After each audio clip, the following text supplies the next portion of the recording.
Hello, नमस्ते and welcome dear students.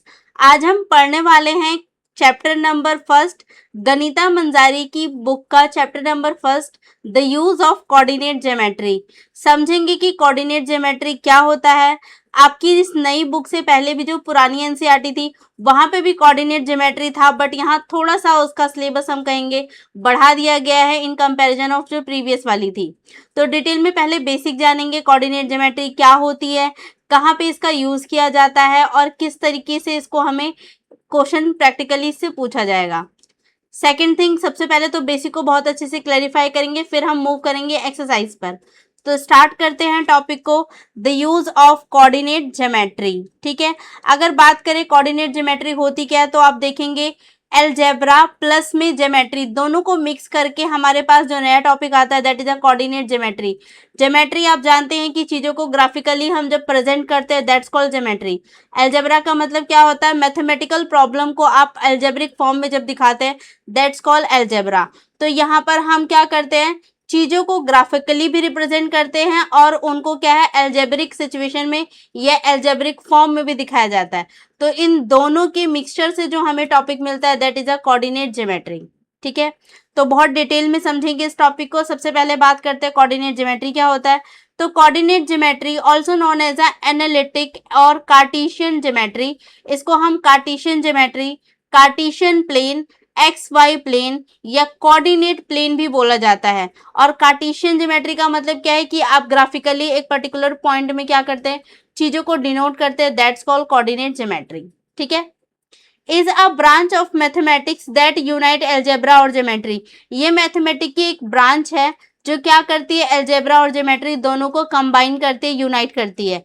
It uses a coordinate grid to define and analyse the exact position, distance and relationship of the shape point using number and algebraic equation। तो यहाँ पर हम क्या करते हैं, जो आपके पास अलग अलग कोऑर्डिनेट होते हैं, कोऑर्डिनेट का मतलब कि आपको हम बोल सकते हैं नॉर्थ में कितने डायरेक्शन पे जाना है या कितने आगे बढ़ना है, साउथ में आपको कौन से पर्टिकुलर पॉइंट पे जाना है, ईस्ट वेस्ट। तो हम चारों डायरेक्शन के अकॉर्डिंग जो आपको एक एग्जैक्ट कोऑर्डिनेट देते हैं, निर्देश देते हैं, उस निर्देश को ही हम एग्जैक्ट पोजीशन को या बोल सकते हो एग्जैक्ट डिस्टेंस किसी पर्टिकुलर पॉइंट से निकालना हो, उसी और अलग अलग शेप के हम क्या करते हैं रिलेशनशिप को यहाँ पर समझते हैं। ठीक है, the plane is called the Cartesian plane. यही जो कोऑर्डिनेट ज्योमेट्री है जिस प्लेन पे आप ग्राफिकली चीजों को रिप्रेजेंट करेंगे दैट इज अ प्लेन या कार्टेशियन प्लेन इसको बोला जाता है। तो इसे ही हम क्या बोलते हैं, कोऑर्डिनेट ज्योमेट्री भी बोलते हैं, कोऑर्डिनेट प्लेन बोलते हैं, कार्टेशियन प्लेन बोलते हैं, एक्स वाई प्लेन बोलते हैं और कोऑर्डिनेट एक्सिस बोलते हैं। एक्सिस जिस दो लाइन के या बोल सकते हो जिन दो अलजेब्रिक लाइन के फॉर्म में आप चीजों को डिनोट करना शुरू करोगे। ठीक है, तो यहाँ पर भी हम जो भी कोऑर्डिनेट बताएंगे वो दो लाइंस को ध्यान में रख के बताएंगे। पहली one is a X axis and second is a Y axis. तो the horizontal line is called the X axis and the vertical line is called a Y axis. और जहां पे इनका इंटरसेक्शन होता है उसको हम बोलते हैं ओरिजिन। ये था थ्योरी पार्ट, थोड़ा सा प्रैक्टिकली इस बात को समझते हैं। अब जैसे हम बात करते हैं सबसे पहले कि 2D फिगर्स क्या होते हैं और 3D फिगर्स क्या होते हैं। 2D फिगर हम ऐसे फिगर्स को बोलते हैं जहां पर आपके पास सिर्फ दो ही चीजें होती हैं। मतलब 2D अगर कोई डायग्राम है तो उसमें सिर्फ लेंथ होगी और उसकी सिर्फ ब्रेथ होगी। दैट मीन्स हाइट आपको नहीं मिलेगी, कहने का सेंस ये है। तो यहाँ पर हमें लेंथ मिलती है और ब्रेथ मिलती है।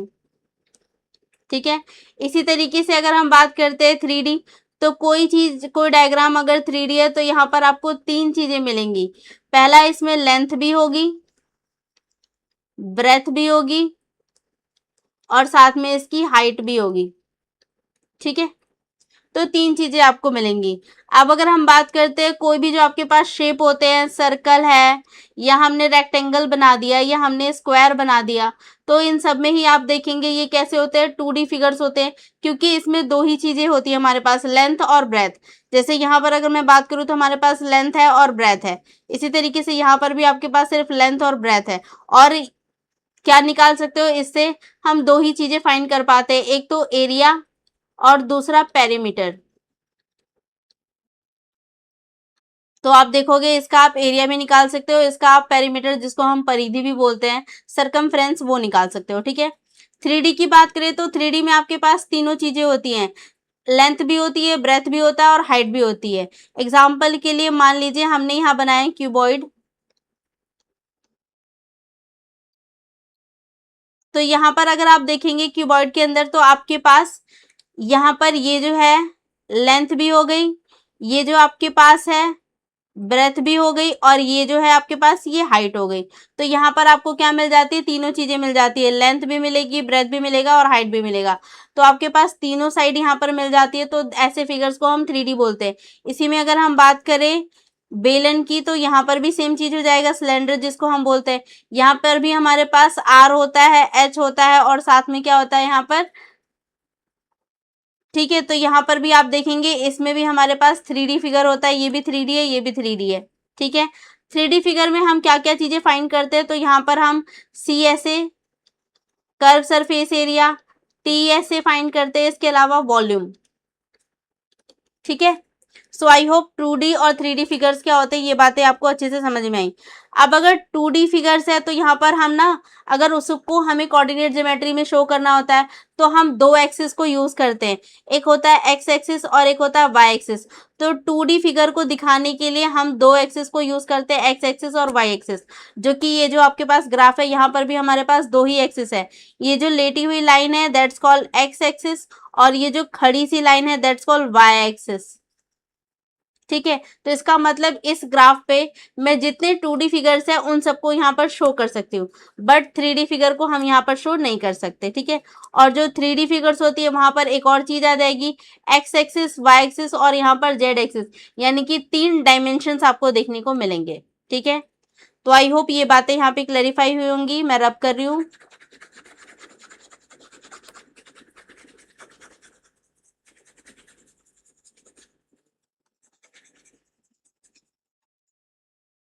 तो इतनी बातें अच्छे से क्लैरिफाई हुई, तो आप समझते हैं इस ग्राफ के अकॉर्डिंग। तो इस ग्राफ में अगर हम बात करें तो ये जो लेटी हुई लाइन है इसको हम बोलते हैं एक्स एक्सिस, और ये जो खड़ी वाली लाइन है दैट्स कॉल्ड वाई एक्सिस, ठीक है। और ये वाई एक्सिस और एक्स एक्सिस जिस पर्टिकुलर पॉइंट पे मीट करती हैं या इंटरसेक्ट करती है एक दूसरे को, दैट्स कॉल्ड ओरिजिन, इसको हम बोलते हैं ओरिजिन। ओरिजिन को हम ओ पॉइंट से डिनोट करते हैं। और अगर बात करें इसके कोऑर्डिनेट की, तो यहाँ पर एक्स की वैल्यू भी 0 होती है और वाई की वैल्यू भी 0 होती है, दोनों ही यहाँ पर क्या होते हैं, 0 होते हैं, ठीक है। तो ये था हमारा पर्टिकुलर बेसिक।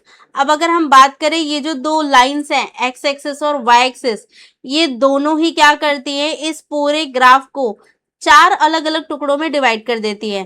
पहला पार्ट ये रहा, सेकंड ये रहा, थर्ड ये रहा, और चार चार अलग अलग टुकड़ों में तोड़ देती हैं।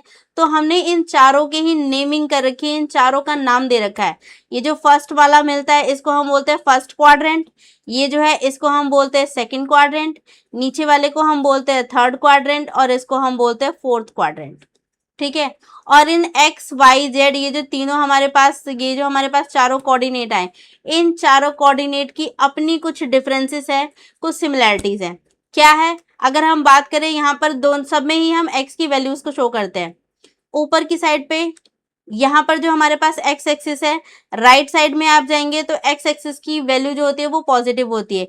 यहाँ पर आपको मिलेगा 1, यहाँ पर आपको मिलेगा 2, यहाँ आपको मिलेगा 3, यहाँ पे मिलेगा 4, यहाँ पे मिलेगा 5 और ये हो गया 6।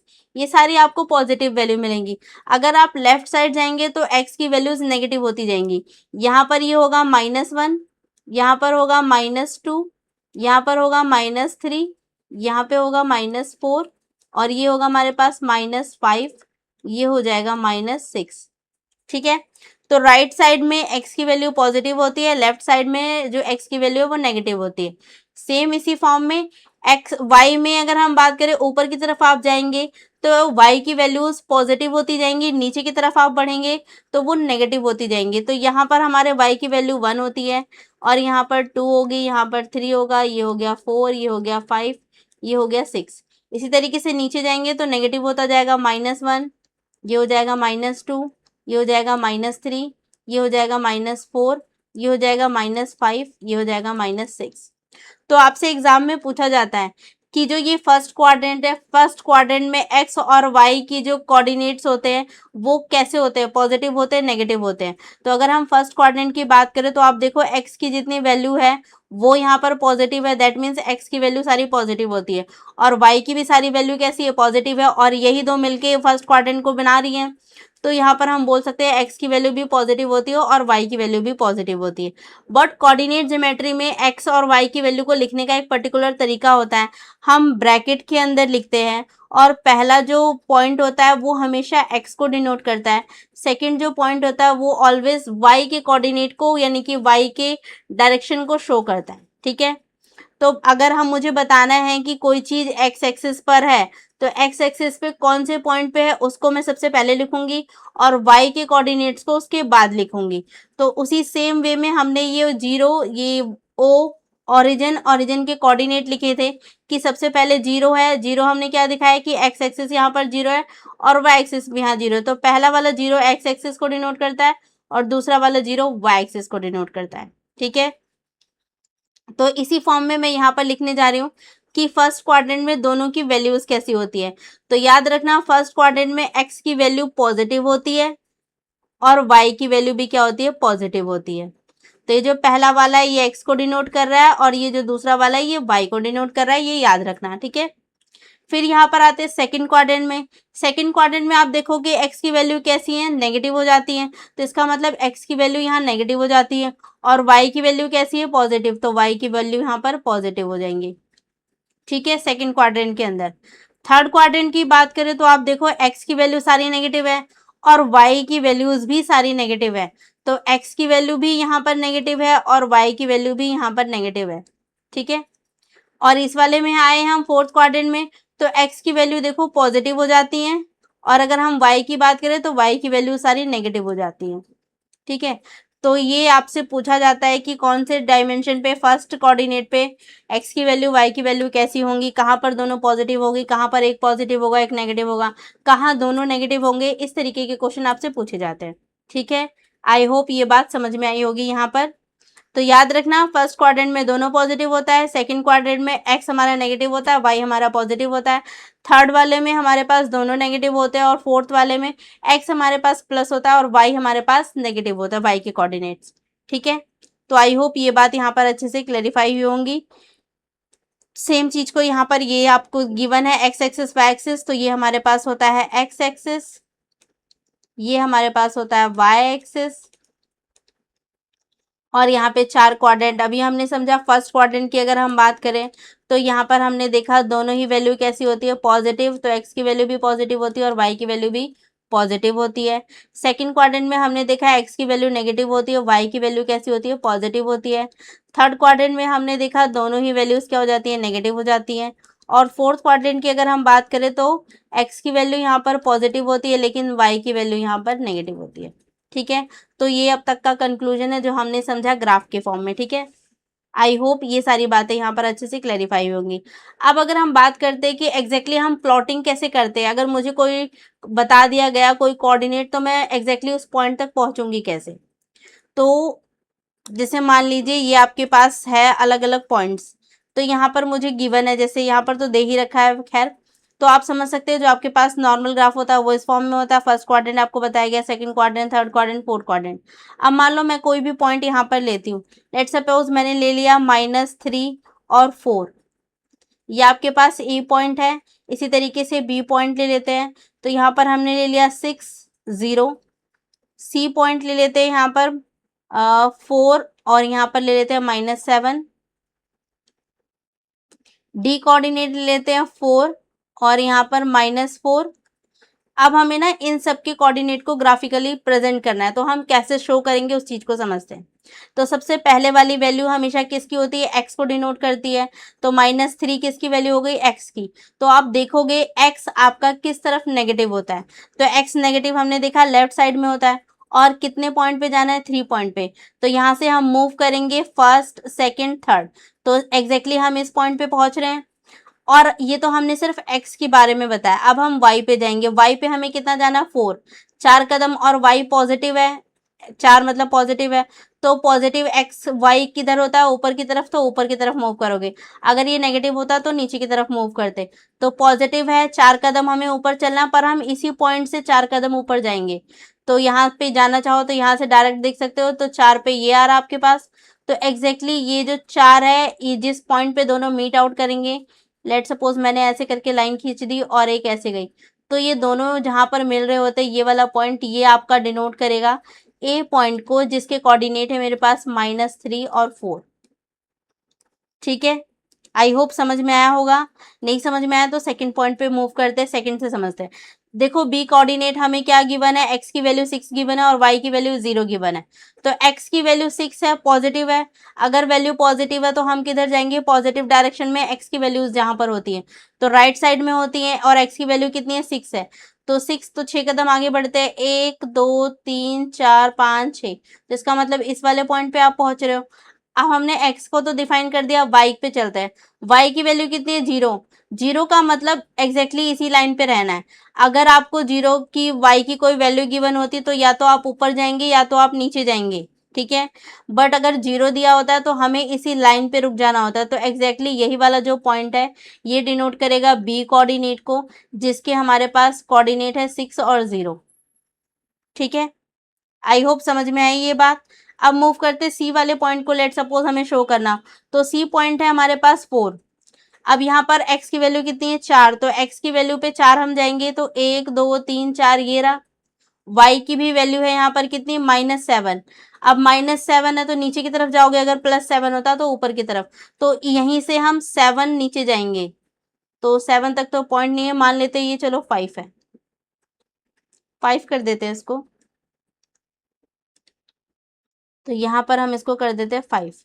तो 4 पे हम पहुंचे, 5 कदम हमें नीचे चलना होगा, तो नीचे 5 कदम यहीं से चलेंगे, 1 2 3 4 5। तो एग्जैक्टली ये वाला जो पॉइंट हो गया आपका, ये हमारा हो जाएगा सी के कोऑर्डिनेट। इसकी वैल्यू हमारे पास कितनी है, 4 -5।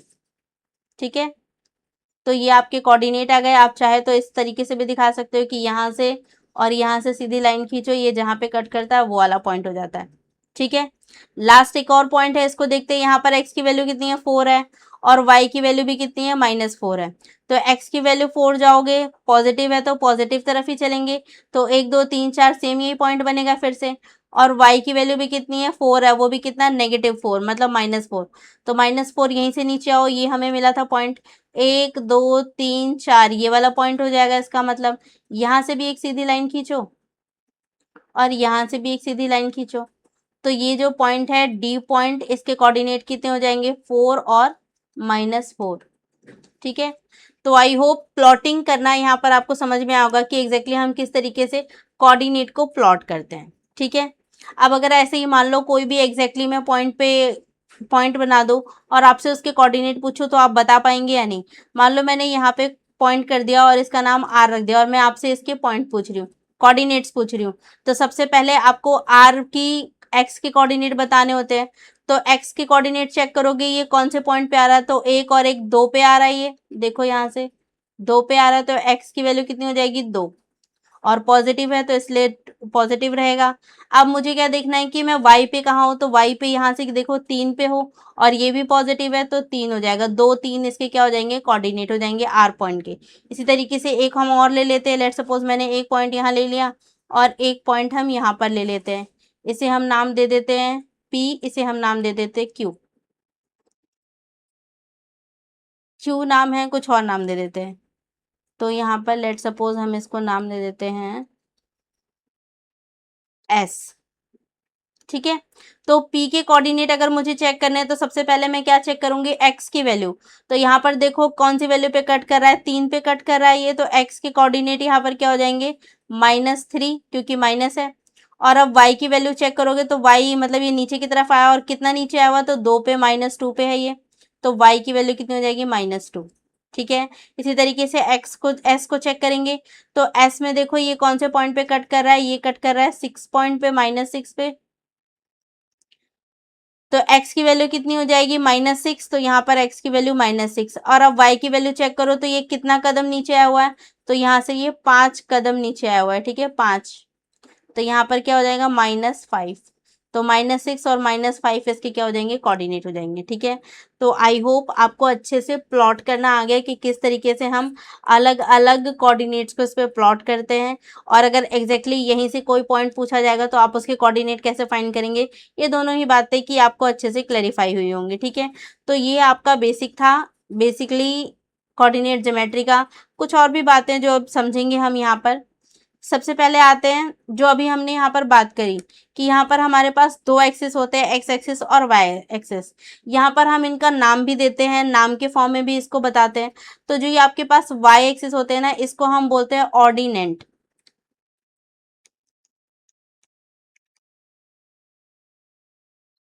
ठीक है, तो इसको हम बोलते हैं ऑर्डिनेंट। और इसी तरीके से अगर हम बात करें एक्स एक्सिस की, तो इसको बोलते हैं एब्सिसा, ABSCISA। तो ये सिर्फ नेमिंग करना है, तो एक्स एक्सिस को हम एब्सिसा बोलते हैं और वाई को हम ऑर्डिनेंट्स बोलते हैं। ठीक है, तो ये इनका नेमिंग है। तो आई होप ये बातें यहाँ पर अच्छे से क्लैरिफाई हुई होंगी, कुछ डाउट नहीं होगा। तो अब थोड़ा सा बेसिक और जानेंगे यहाँ पर। जैसे अभी तक हमने बात किया कि इसी पर्टिकुलर ग्राफ में ना आपसे कई बार बोल दिया जाता है कि मान लीजिए कि कोई लाइन है वो एक्स एक्सिस पे कट कर रहा है, तो बताओ उसके वाई कोऑर्डिनेट क्या होंगे।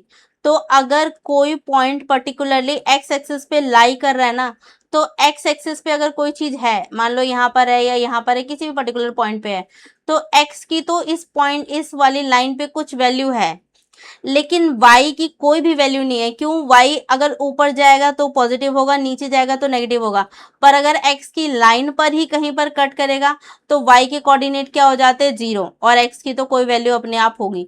तो ये याद रखना, अगर कोई चीज x एक्सिस पे कट करे या बोला जा रहा है कोई पर्टिकुलर पॉइंट x एक्सिस पे है, तो उस पर्टिकुलर पॉइंट के अगर आपसे कोऑर्डिनेट पूछे जाते हैं तो x एक्सिस पर है तो x की कुछ वैल्यू होगी, लेकिन y ऑलवेज क्या हो जाएगा, वहां पर 0 हो जाएगा।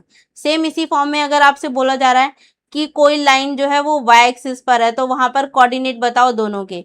तो वहां पर अगर y एक्सिस पे कट कर रहा है, इसका मतलब इस y लाइन पे कट कर रहा है, तो चाहे इस पॉइंट पे हो, चाहे इधर हो, चाहे किसी भी पॉइंट पे कट कर रहा हो, तो y की तो कोई ना कोई वैल्यू होगी, लेकिन x की कोई वैल्यू नहीं होगी, क्योंकि x की अगर हमें पॉजिटिव वैल्यू चाहिए तो हमें राइट साइड जाना पड़ता है, और अगर हमें नेगेटिव वैल्यू चाहिए तो हम लेफ्ट साइड जाते हैं। ठीक है, और अगर आप y की लाइन पर ही हो, इसका मतलब यहाँ पर x कोऑर्डिनेट क्या हो जाते हैं, 0। ठीक है, तो याद रखना, कोई पर्टिकुलर लाइन, पर्टिकुलर पॉइंट किसी एक लाइन को कट करिए, अगर x एक्सिस को कट करिए तो x के कोऑर्डिनेट होंगे और y 0 हो जाएगा। अगर y एक्सिस पे कट करा है तो y के कोऑर्डिनेट होंगे और वहां पर x क्या हो जाएगा, 0 हो जाएगा। ठीक है, आई होप ये बात यहाँ पर अच्छे से समझ में आई होगी। ठीक है, कुछ और भी बातें समझेंगे। अब एक और चीज, जैसे कई बार ना आपसे ना डिस्टेंस पूछ लिया जाता है किसी पर्टिकुलर पॉइंट का। लेट सपोज इसी ग्राफ को हम लेते हैं, एक बार रब करते हैं पहले।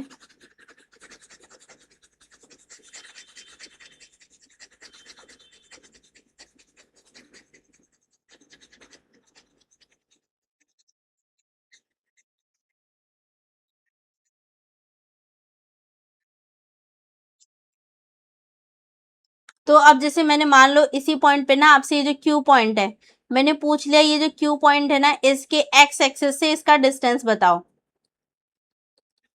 तो एक्स एक्सिस से डिस्टेंस पूछा गया, तो एक्स एक्सिस कौन सी है, ये वाली लाइन है। तो इस वाली लाइन से ये पॉइंट कितनी दूर है मुझे ये बताना है। तो चेक करोगे ये कितनी दूर है, तो ऊपर की तरफ है, तो यानी कि y की वैल्यू तो कितना ऊपर है ये, तो 1 2 3 कदम। तो इसका मतलब अगर मुझसे एक्स एक्सिस से डिस्टेंस पूछी जाएगी ना, कि एक्स एक्सिस से कोई चीज कितनी दूर है, तो फिर मुझे क्या बतानी होती है, y की वैल्यू बतानी होती है, या बोल सकते हो वैल्यू ऑफ y आपको फाइंड करना होता है, ये बताना होता है। तो यहाँ पे मैं क्या बताऊंगी, वैल्यू ऑफ y। तो y की वैल्यू 3 है, इसका मतलब अगर मैं बोलूं कि q जो पॉइंट है वो x एक्सिस से कितना दूर है, तो इसको बोलेंगे 3, अगर यूनिट होगा तो यूनिट्स। ठीक है, इसी तरीके से अगर y एक्सिस से आपसे पूछा जाता है कि यही q पॉइंट बताओ y एक्सिस से कितना दूर है, तो y से कितना दूर है, तो इसके लिए हमें क्या बताना पड़ता है, x एक्सिस की हम वैल्यू बता देते हैं। तो यहां से क्या बताओगे, वैल्यू ऑफ x एक्सिस। ठीक है। और ये कितनी है, -5, तो यहाँ पे बता दोगे 5 यूनिट्स, क्योंकि डिस्टेंस आपका कभी नेगेटिव नहीं होता। ठीक है, तो आई होप ये बात भी समझ में आई होगी कि पर्टिकुलर किसी भी पॉइंट का आपसे अगर एक्स एक्सिस से डिस्टेंस पूछा जाता है या वाई एक्सिस से, अगर एक्स एक्सिस से डिस्टेंस पूछा जाता है तो आपको वाई की वैल्यू बता देनी है, और अगर आपसे वाई एक्सिस से डिस्टेंस पूछा जाएगा तो आप क्या कर दोगे, एक्स एक्सिस से उसका डिस्टेंस बता दोगे। ठीक है, इसी तरीके से एस पॉइंट है, अगर मैं एस का डिस्टेंस पूछूं वाई एक्सिस से तो आप क्या बताएंगे, वाई एक्सिस से पूछ रही हूँ तो इसका मतलब 3 हो जाएगा एक्स की वैल्यू, और अगर मैं इसी की एक्स एक्सिस से डिस्टेंस पूछूं तो आप y की वैल्यू बता देंगे -5, लेकिन डिस्टेंस कभी नेगेटिव नहीं होता तो आप क्या बोलेंगे, 5 यूनिट्स। ठीक है, आई होप ये बात भी आपको समझ में आई होगी। दोनों ही इंपॉर्टेंट बातें थी कि अगर पर्टिकुलर किसी पॉइंट पे कट कर रहा है तो उसके कोऑर्डिनेट्स क्या होते हैं, एक्स एक्सिस पे कट करेगा तो एक्स की कुछ वैल्यू होगी, वाई 0 हो जाएगा। वाई एक्सिस पे अगर कोई पॉइंट कट करेगा तो इसका मतलब वाई की कुछ वैल्यू है, एक्स एक्सिस 0 हो जाएगा। ठीक है, और अगर किसी पर्टिकुलर पॉइंट का आपसे डिस्टेंस पूछ लिया जाता है एक्स एक्सिस से तो आप वाई की वैल्यू बताएंगे, और अगर आपसे वाई एक्सिस का डिस्टेंस पूछ लिया जाता है या पॉइंट का वाई एक्सिस से डिस्टेंस पूछ लिया जाता है तो आप एक्स एक्सिस की वैल्यू बताएंगे। ठीक है, आई होप ये बातें समझ में आई होंगी। अब एक टॉपिक और समझेंगे कि अगर मान लीजिए मिरर लगा होता है तो आपसे कई बार पूछा जाता है कि बताइए कि इस पर्टिकुलर पॉइंट का मिरर इमेज कहाँ बनेगा। तो जैसे मान लेते हैं ये आपके पास क्यू पॉइंट है और यहाँ पर नीचे ना मिरर लगी हुई है, और आपसे पूछ लिया गया कि बताइए ये जो क्यू पॉइंट है इसकी मिरर इमेज कहाँ बनेगी, तो आप कैसे बताएंगे इस पॉइंट को। तो देखो पहले हमें चेक करना होता है कि मिरर लगा किस तरफ है, खुद ही वो क्वेश्चन में ही बताएगा कि मिरर एक्स एक्सिस पे प्लॉट है या वाई एक्सिस पे। तो यहाँ पर मैंने आपको बताया कि एक्स एक्सिस पे है, तो एक्स एक्सिस पे है तो इसकी जो इमेज बनेगी वो किधर बनेगी, नेगेटिव तरफ, मतलब नीचे की तरफ बनेगी। तो जितना इस इमेज के या इस मिरर के ऊपर ये पॉइंट है ना, उतना ही इस मिरर के नीचे वो पॉइंट चला जाएगा। ठीक है, तो यहाँ पर देखो इसी लाइन पर है मिरर, तो ये क्यू पॉइंट कितना ऊपर है, यहाँ से 3 पॉइंट ऊपर है, तो इसका मतलब ये 3 पॉइंट ही नीचे चला जाएगा इसी पर्टिकुलर पॉइंट से। तो यहीं से 3 कदम नीचे कर दो, 1 2 3, तो इस पर्टिकुलर पॉइंट पे आपकी क्या बनेगी, मिरर इमेज। अगर इसके कोऑर्डिनेट की बात करें तो यहाँ पर x की वैल्यू कितनी है, -5 है, तो ये -5 रहेगा, और y के कोऑर्डिनेट जो हो जाएंगे वो -3 हो जाएंगे। ठीक है, तो ये बनी इसकी मिरर इमेज। ठीक है, आई होप समझ में आया होगा कि किस तरीके से हुआ। इसी सेम एग्जैक्ट पॉइंट पे बनेगा, पर यहाँ ऊपर बन रहा था तो यहाँ नीचे बन जाएगा। ठीक है, अब अगर मान लो कि ये जो इमेज है ना, ये जो मिरर है वो यहाँ एक्स एक्सिस पे ना होके लेट सपोज वो यहाँ होता वाई एक्सिस पे, तब तो जो हमारी मिरर इमेज बनती ना वो मिरर के जस्ट पीछे की तरफ बनती। तो यहाँ पर देखो जितना आगे है मिरर के उतना ही पीछे होगा, तो कितना आगे बना हुआ है, तो ये 5 पॉइंट पे बना हुआ है, 1 2 3 4 5 पे, तो उतना ही पीछे हो जाओगे, 1 2 3 4 5, तो यानी कि इस पर्टिकुलर पॉइंट पे ये जो इमेज आएगी बनेगी। ठीक है, और यहाँ पर कोऑर्डिनेट अगर इसके चेक करोगे तो यहाँ पे क्या था, ये -5, तो यहाँ पे क्या हो जाएगा 5, और यहाँ पे क्या है, ये 3 पे बना हुआ है, तो यहाँ पर भी क्या रहेगा, 3 पर ही रहेगा। y की वैल्यू 3 है, x की वैल्यू यहाँ पर 5 हो जाएगी। ठीक है, तो आई होप बात अच्छे से समझ में आएगी। एक चीज और भी यहाँ से आप समझ सकते हैं, देखो कोऑर्डिनेट चेंज नहीं हुए, 5 था -5 ही है, 3 था 3 है, बस पॉजिटिव और नेगेटिव का डिफरेंस यहाँ क्रिएट हो जाता है। यहाँ भी 5 3 है, यहाँ भी 5 3 है, बट यहाँ पर देखो एक चीज पॉजिटिव थी एक चीज नेगेटिव, यहाँ पर दोनों चीज नेगेटिव हो चुकी है। ठीक है, तो वैल्यूज आपको सेम मिलेंगी, बस प्लस माइनस का डिफरेंस क्रिएट हो जाता है। तो आई होप ये बातें भी समझ में आई होंगी। तो अब तक हमने बहुत सारी चीजें समझी। यहाँ पर सबसे पहले एक्स एक्सिस या किसी पर्टिकुलर एक्सिस पे कट करती है तो वहाँ के कोऑर्डिनेट क्या होंगे। अगर मान लीजिए मिरर इमेज होगा, मतलब मिरर सेट किया गया होगा तो उसकी इमेज किधर बनती है वो भी हम समझ चुके हैं। थर्ड हमने ये भी समझा कि पर्टिकुलर पॉइंट का डिस्टेंस पूछा जाता है एक्स एक्सिस से तो कैसे फाइंड करोगे, वाई एक्सिस से पूछा जाएगा तो उस चीज को आप कैसे फाइंड करेंगे। ठीक है, आई होप सारा बेसिक यहाँ पर अच्छे से क्लैरिफाई हुआ होगा। सो कुछ डाउट नहीं होगा, तो मूव करते हैं। अब यहाँ तक जो आपने बेसिक सीखा ना, इसको हम देखते हैं कि यूज कहाँ पे किया जाता है। कोऑर्डिनेट ज्योमेट्री क्या होती है आप अच्छे से समझ गए, इसका बेसिक क्या था ये भी हम अच्छे से समझ चुके हैं। अब ये जानते हैं कि इसको कहाँ कहाँ पर प्रैक्टिकली यूज किया जाता है। अब आप इस यूजेस को ज्यादा अच्छे से रिलेट कर पाएंगे। अगर मैं स्टार्टिंग में बताती तो आप उतने अच्छे से रिलेट ना कर पाते। तो रियल वर्ल्ड एप्लीकेशन जो हम देखते हैं कि कहाँ पर कोऑर्डिनेट ज्योमेट्री का यूज किया जाता है। By turning physical shape into the number equations coordinate geometry is utilise across many field. तो हम क्या करते हैं, जो फिजिकल हमारे पास शेप्स होती हैं, नंबर्स होते हैं, इक्वेशंस होते हैं, कोऑर्डिनेट्स होते हैं, इन सबको हम ज्योमेट्री में अलग अलग फील्ड में यूज किया जाता है। सबसे ज्यादा फ्रिक्वेंटली जो आप खुद भी यूज करते हैं that is a global navigation, यानी कि जो आप जीपीएस सिस्टम यूज करते हैं या बोल सकते हैं जो आप गूगल मैप यूज करते हैं, आपको एग्जैक्टली जो लोकेशन पता चलती है किसी पर्टिकुलर पॉइंट की या किसी पर्टिकुलर जगह की, वो आपको कैसे पता चलती है, इसी कोऑर्डिनेट ज्योमेट्री के थ्रू हम पता करते हैं। ट्रांसलेटिंग अर्थ लैटिट्यूड और longitude into a coordinate system.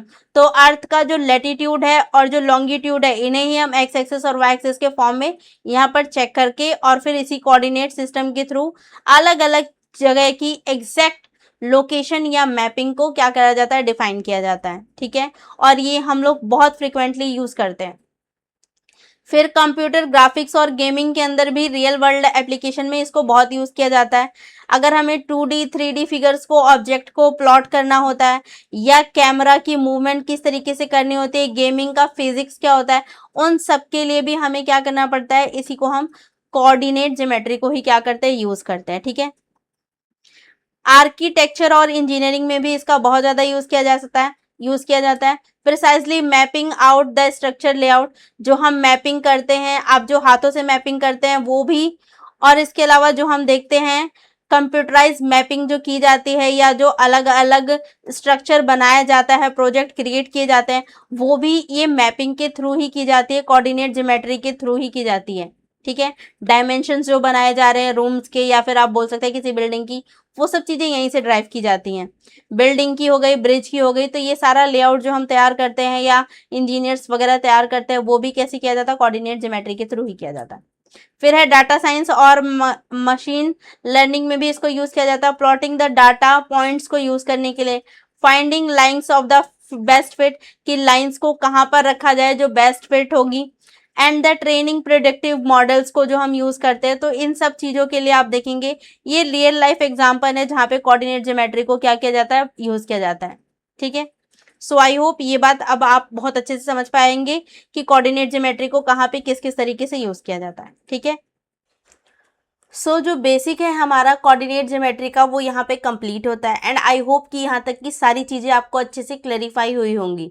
तो जितना बेसिक हमने यहाँ कंप्लीट किया उसके अकॉर्डिंग हम मूव करेंगे एक्सरसाइज 1.1 पे। उसके क्वेश्चन आप क्या कर सकते हैं, सॉल्व कर सकते हैं, जितना बेसिक हम पढ़ चुके हैं। तो मूव करेंगे हम एक्सरसाइज पे। एक्सरसाइज 1.1 चैप्टर नंबर फर्स्ट का क्वेश्चन नंबर फर्स्ट आपको गिवन है, figure 1.3 shows Riyan's room with a point OABC। तो ये आपको पॉइंट यहाँ पर बताया गया है OABC।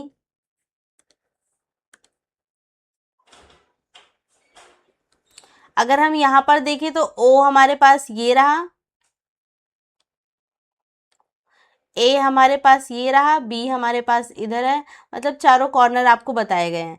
फिर बोला गया है marking its corner, the X axis and Y axis are marked in the figure. X axis भी मार्क किया गया है, नीचे वाला जो है ये आपका क्या है, एक्स एक्सिस है ये वाली लाइन, और ये वाली लाइन आपकी क्या है, वाई एक्सिस है। Referring to figure 1.3 answer the following. इसी फिगर के अकॉर्डिंग आपसे कुछ क्वेश्चन पूछे गए हैं जिनका आपको जवाब देना है। तो पहला क्वेश्चन हमसे पूछा गया, if D1 R1 represent the door of the Riyan's room. D1 और R1, तो आप देखेंगे D1 ये रहा, R1 हमारे पास ये रहा, तो D1 R1 जो है ये क्या है, रियान के रूम का डोर है। How far is the door from the left wall, तो बताना है कि ये जो दरवाजा है लेफ्ट वॉल से कितना दूर है। तो अगर हम बात करें तो देखो ये वाला वॉल हमें बताया गया है कि क्या है, राइट वॉल है, तो लेफ्ट वॉल क्या होगा, इसका अपोजिट वाला, यानी कि ये वाई एक्सिस वाली जो दीवार है ये क्या हो जाएगी, लेफ्ट वॉल। तो इसको यहाँ पे लिख देते हैं, ये हमारे पास है लेफ्ट वॉल। तो इस वाली दीवार से इस डोर की दूरी पूछी गई है आपसे। How far is the door from the X axis, और एक्स एक्सिस से कितना दूर है ये भी हमें यहाँ बताना है। ठीक है, सेकेंड पार्ट में पूछा गया what are the coordinates of D1। जो D1 है इसी के सिर्फ कोऑर्डिनेट्स पूछे गए हैं सेकंड में। थर्ड पार्ट में पूछा जा रहा है if r1 is the point 11.5, तो r1 की जो कोऑर्डिनेट है ये हमें पहले से गिवन है 11.5 and 0। How wide is the door, तो बताना है कि ये जो डोर है इसकी चौड़ाई कितनी है। Do you think this is comfortable width for the room door, तुम्हें क्या लगता है कि ये जो दरवाज़ा है इसकी चौड़ाई कंफर्टेबल है नॉर्मल डोर के हिसाब से या नॉर्मल रूम के हिसाब से।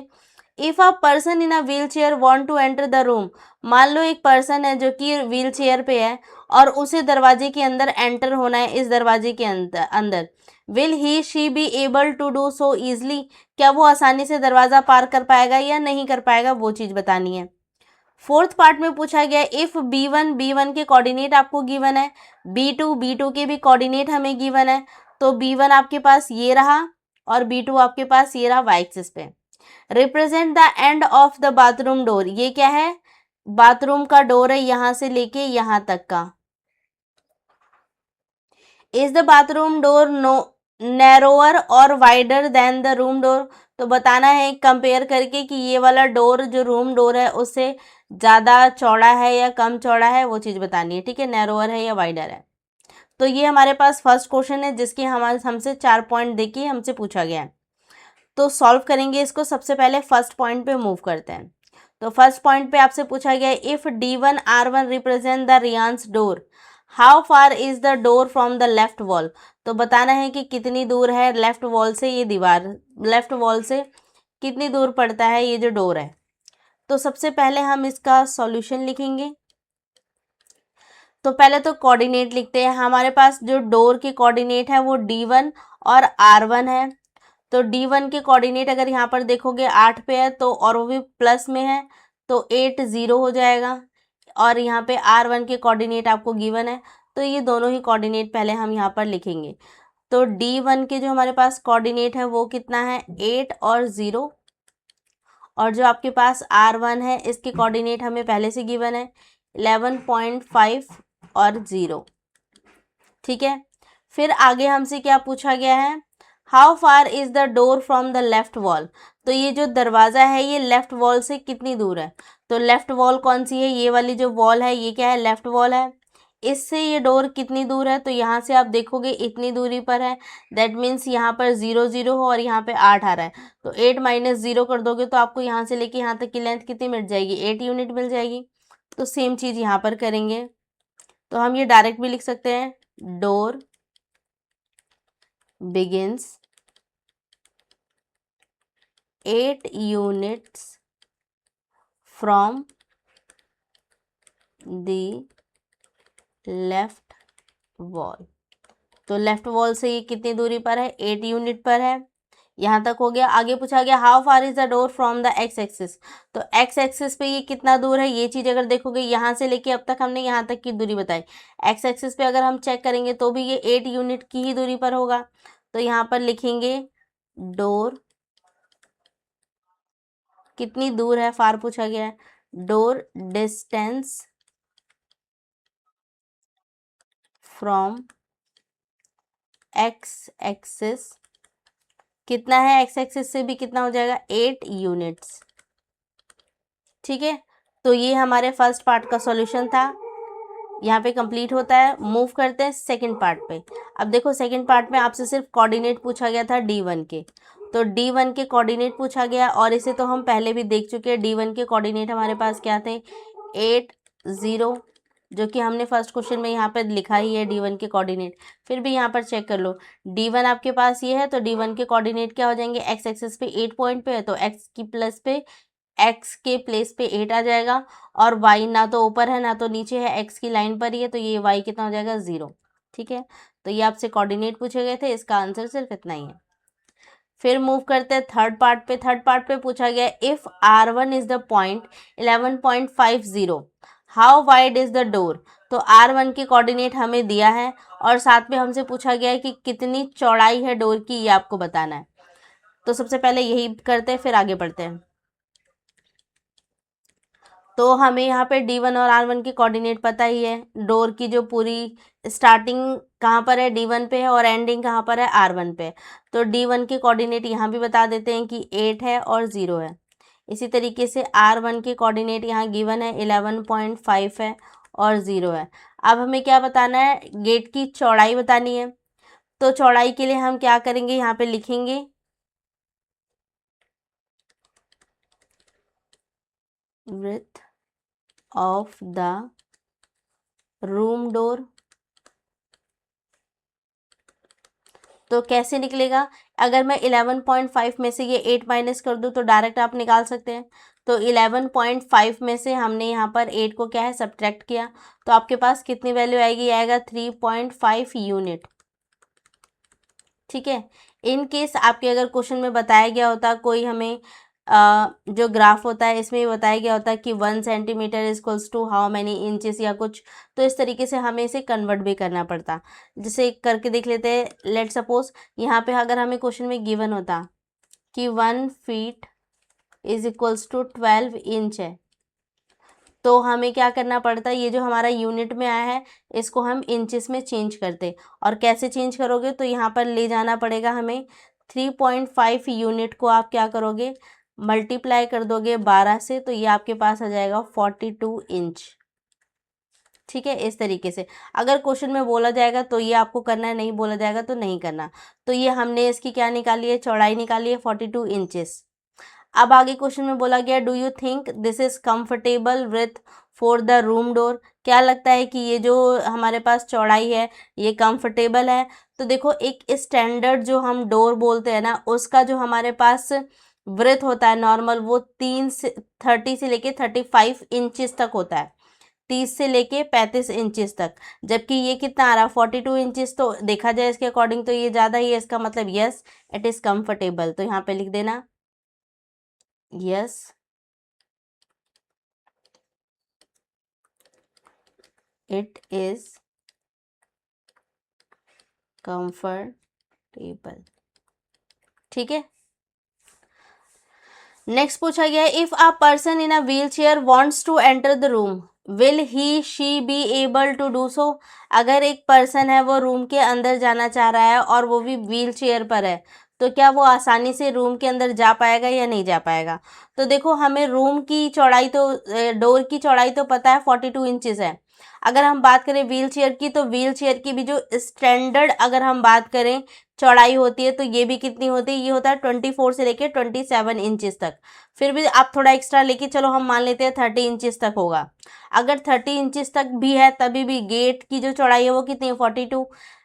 30 इंचेस और 42 इंचेस तो आप देखेंगे 12 इंचेस, तभी भी डोर ज़्यादा है। तो ईजिली एक पर्सन आराम से जा सकता है और आ सकता है जो व्हील चेयर पे है। तो यस ये वाली चीज़ भी हो जाएगी। तो इस बात को आप यहाँ लिखेंगे let standard width of wheelchair is 24 to 27 inches होता है, या फिर आप यहाँ पर 30 भी ले सकते हैं, 30 इंचेस है। चलो 30 ले लेते हैं हम यहाँ पर।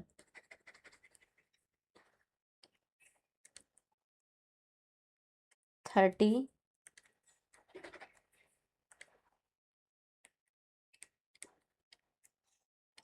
इंच। अगर ये 30 इंच है तो यहाँ पर अगर हम देखेंगे चौड़ाई की, तो यहाँ पर आप क्लियरली इस बात को बोल सकते हो क्या चीज़, कि अभी भी हमारे पास 12 इंचेस एक्स्ट्रा रहेंगे डोर में, तो ईजिली एक पर्सन अंदर जा सकता है, बाहर आ सकता है जो कि व्हील चेयर पे है। तो यस डोर इज कंफर्टेबल, और साथ में हम बोल सकते हैं for person who using wheel chair. ठीक है। तो पर्सन जो कि व्हील चेयर को यूज़ करता है उसके लिए भी ये डोर क्या है कंफर्टेबल है, ईजिली वो अंदर भी आ सकता है, ईजिली वो बाहर भी जा सकता है। ठीक है। तो ये थर्ड पार्ट था फर्स्ट क्वेश्चन का। मूव करते हैं फोर्थ पार्ट पे। फोर्थ पार्ट पे कहा गया है इफ़ B1 कितना है हमारे पास 0 और 1.5 हमें B1 के कोऑर्डिनेट गिवन है, और हमें B2 के कोऑर्डिनेट गिवन है, ये आपके पास है 0 और 4।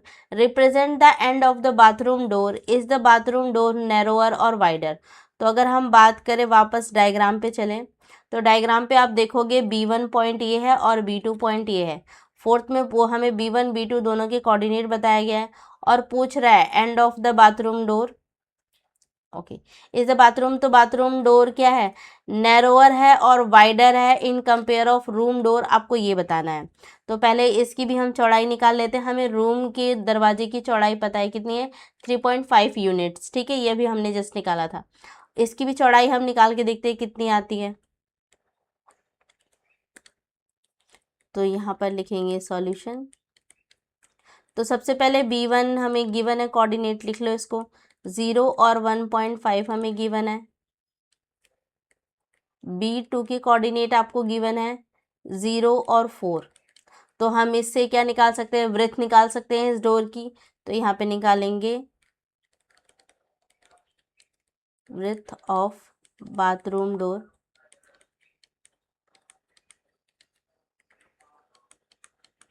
कैसे आएगा, अगर ये 1.5 है और 4 है, 4 में से मैं ये 1.5 माइनस कर दूँ तो आराम से बता सकते हैं हम। तो 4 माइनस 1.5, तो ये आपके पास आएगा कितना, 2.5। और जबकि हमने वृत्त ऑफ, अगर हम निकाल ले रूम डोर की भी यहीं पर, जो कि हम पहले निकाल भी चुके हैं, वृत्त ऑफ रूम डोर, तो ये हमारे पास कितना आया था, 11.5 में से हमने 8 माइनस किया था, तो ये हमारे पास आया था 3.5 यूनिट। ये भी यूनिट में है। तो अब यहाँ पर देखोगे तो यहाँ पूछा गया है कि क्या नैरोअर है, वाइडर है, कौन सा, bathroom door in compare of room door. तो यस, यहाँ पर हमें दिख रहा है जो बाथरूम डोर है ये क्या है, कम है in compare of room door. तो इसी बात को हम यहाँ लिख सकते हैं, विड्थ ऑफ बाथरूम डोर क्या है, लेस देन है किससे, विड्थ ऑफ रूम डोर। हमें पता है बाथरूम डोर कितना है, 2.5 यूनिट। ये आपको पता है 3.5 यूनिट। तो यहाँ पर यस, ये बात सही है। तो इस बात को अब वापस हम यहाँ पर लिख देंगे। फाइनल में आंसर क्या हो जाएगा, bathroom door is narrower than the room door.